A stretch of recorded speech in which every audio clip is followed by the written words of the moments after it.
guys, today I want to talk to you about a modification I did to my Intense Tazer.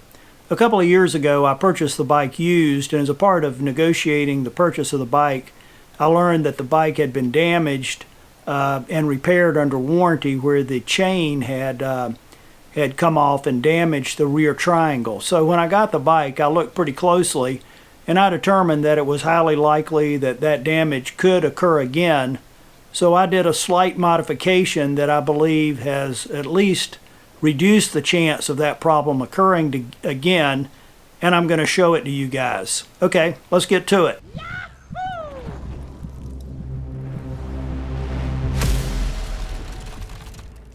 I want to focus just a minute here on the rear triangle of the bike, and I'm not sure how much of this you can see, but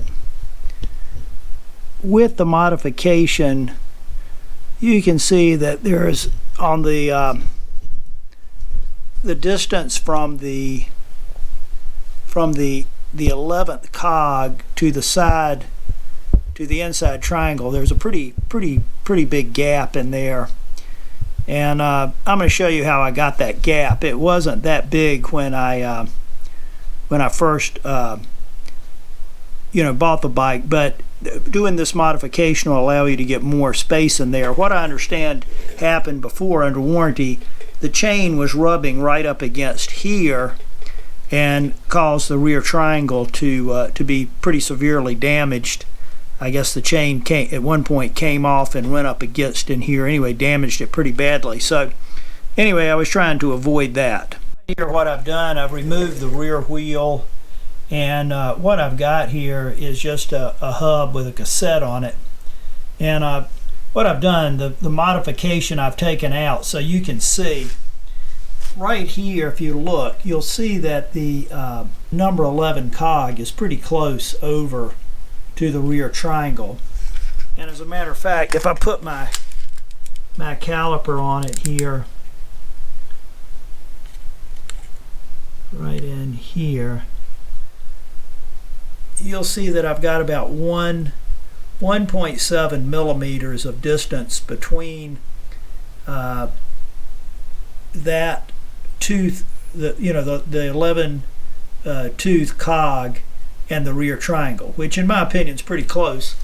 And if you look here also, you can see where the some of the padding on the rear triangle has been eaten away. The rear triangle, you can see right here where the rear padding, it was starting to get eaten away, and that's the condition the bike was in when I received it.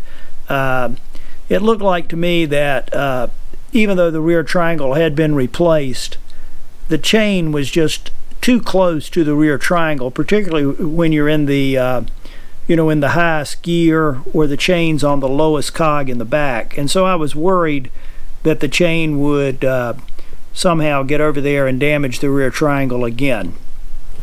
Now, focusing here on the rear triangle, as you can see, the rear triangle does have a little bit of give in it. It's not completely stiff. So what I assumed was if I put a small piece right in here, it would move it out about a millimeter or so. So what I made was this little thing, which I drew, used some paper and drew a picture of this, and then drew this on a piece of aluminum bar that I bought from Home Depot. And this aluminum bar, is about, it's a little more than, you can see that, it's a little more than a half a millimeter thick. It looks like it's about 0.64 millimeters thick. And so what I do is I took that and then just insert it right in there. And what that does is that gives me an extra, whoops, it fell out. That gives me an extra, little over a half a millimeter when I get the thing installed. And I think that has, since I bought the bike, I've not noticed any more wear on this part of the rear triangle, and I think that 1/2 millimeter is just enough to really get you out of harm's way here in terms of the chain damaging the rear triangle.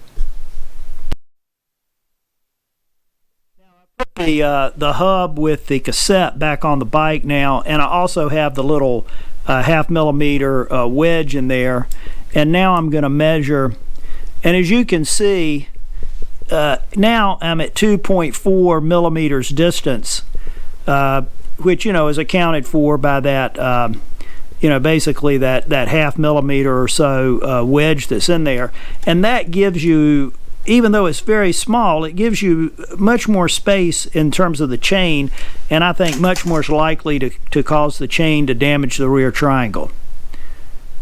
That was my modification. Once again, this is a little, you know, picture of the modification that I made, and I just made it, you know, taking that little piece of aluminum bar and, you know, cutting it out with a hacksaw and then filing it down, and you know, drilling a hole and then filing it until I got it also it would fit on my bike. It didn't take that long to do.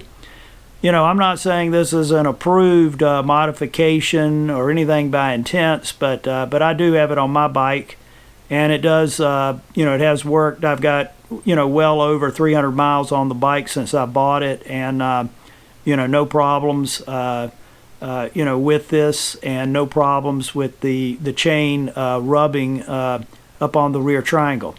Anyway, I hope I've given you guys something to think about, and I'll see you at the top.